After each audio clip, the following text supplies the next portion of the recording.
उसको वो विजिट करके आए। वहाँ पर चाइनीज़ ने मुफ्त जो है वो अनाउंस किया कि 4 billion worth free energy crore का उन्होंने अनाउंस किया चाइनीज़ ने। उसके अलावा आप ये देखो कि सी पैक के जितने प्रोजेक्ट्स थे जो इमरान खान ने पता नहीं किसको खुश करने के लिए बंद किए हुए थे, वो सारे प्रोजेक्ट्स को आज हम रिवाइव कर रहे हैं माशाल्लाह।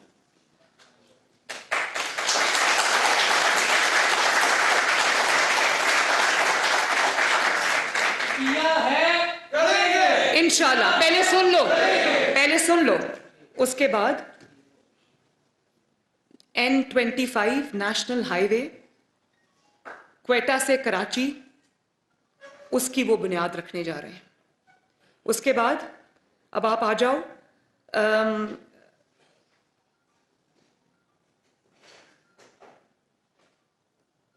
नॉर्थ वजीरिस्तान में अभी वो यूनिवर्सिटी का करके आए। मानसेरा गए तो वहां पर उनका अपना जो बलूचिस्तान और फाटा एक्स फाटा में 5000 स्कॉलरशिप्स वो देकर आए।